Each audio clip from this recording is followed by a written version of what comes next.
summit. Built during the Ming Dynasty in the early 15th century, the Golden Hall is the largest copper building in China.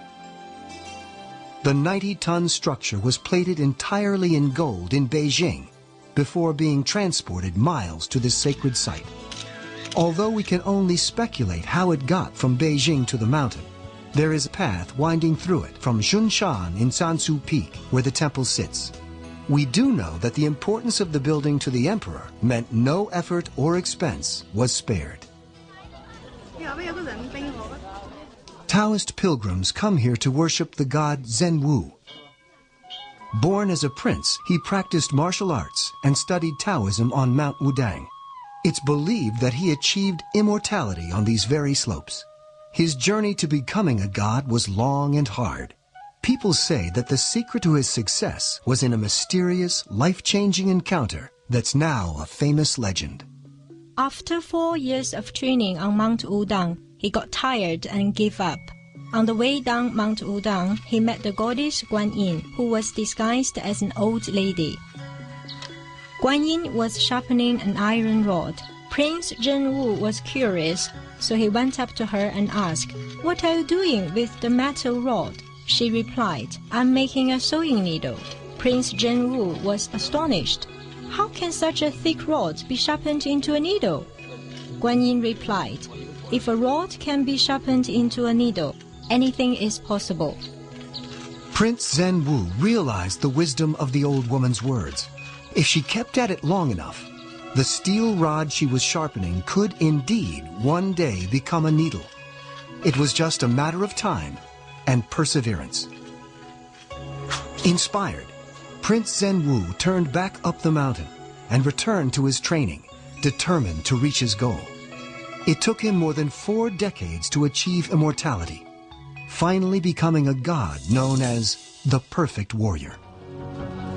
The Chinese landscape is changing at a bewildering pace. In the cities, familiar horizons seem to disappear in the blink of an eye and the swing of a crane. Harmony with nature doesn't come easily, which is why the enduring wonder of Mount Wudang is all the more remarkable. As people seek to escape and to find alternatives from the rat race, they are attracted more and more by the wonder of Wudang.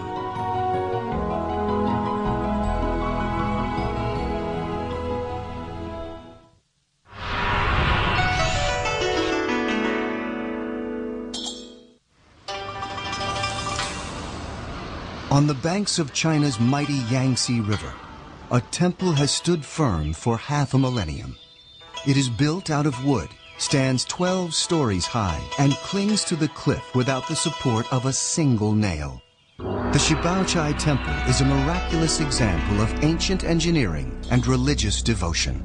Now under threat from a man-made wonder meant to harness the rising river below, it needs a modern miracle to survive another 500 years and remain one of the 7 wonders of China. Before the Shibaochai Temple was built, worshippers had to risk their lives scaling the cliff sides in order to pay homage to statues of Buddha. It was bleak and dangerous. At that time, the people were followers of Buddhism, and they built some statues of the Buddha and some small houses for worship up here.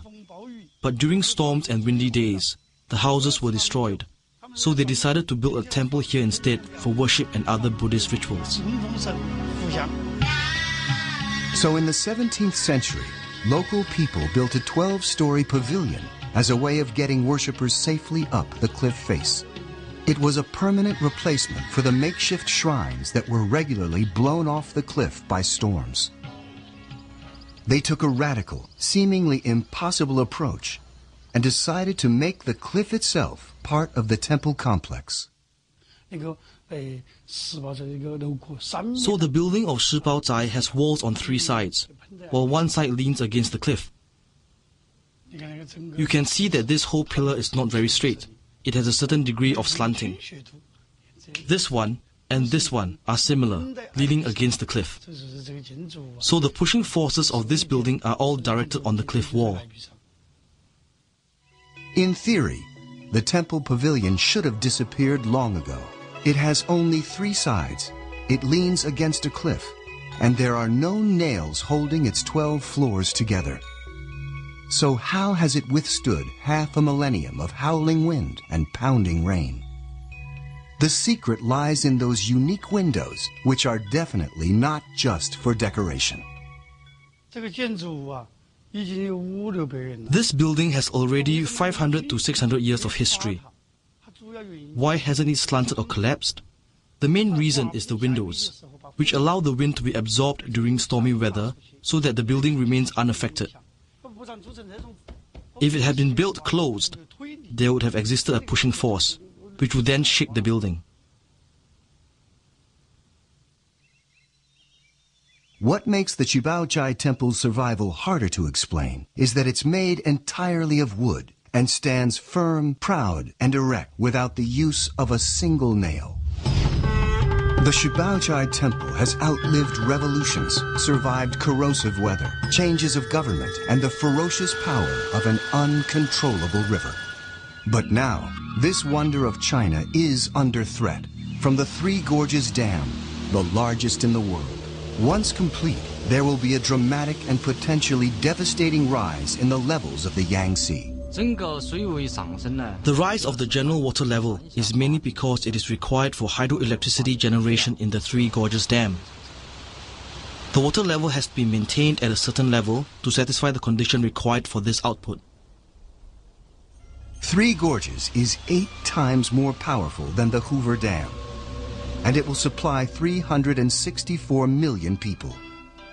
Farmers like Qin Boting have farmed these fields for thousands of years, tilled its fertile plains, fished its deep pools, and navigated its channels, reaping its benefits as China's main artery of trade, and all in the shadow of the Qibaochai Temple. Qin Boting can trace his family's spiritual roots to the temple where his ancestors worshipped. My grandparents, my great-grandparents all went to the temple for worship. We used to play in the temple when we were children, climbing around, and it was very fun. So you see that temple has a long history, and it's a very good temple. However, Qin Boting's life is about to be turned upside down. By 2009, his fields, his house, and those of his fellow farmers will be completely swamped by the waters of the Yangtze. Over 1 million people have to be relocated. Vast areas of farmlands will be submerged. At least the farmers can uproot their lives, pack up their belongings, and leave their land behind.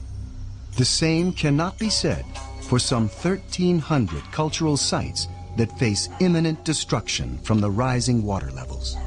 One of these is the Qibaochai Temple. If Qibaochai is not protected, there will be water coming in from the 4 sides, and it will be corroded by the water. The corrosion of water will make the base unstable, which will lead to the eventual collapse of the entire Qibaochai Temple. Engineers say relocating the wooden structure is impossible because it's embedded in the cliff by its unique construction. If it remains unprotected, the entire building, as well as the cliff it leans on, will come tumbling down. It's now a race against time to save the Qibaochai Temple, but the Chinese government has a radical and ambitious solution.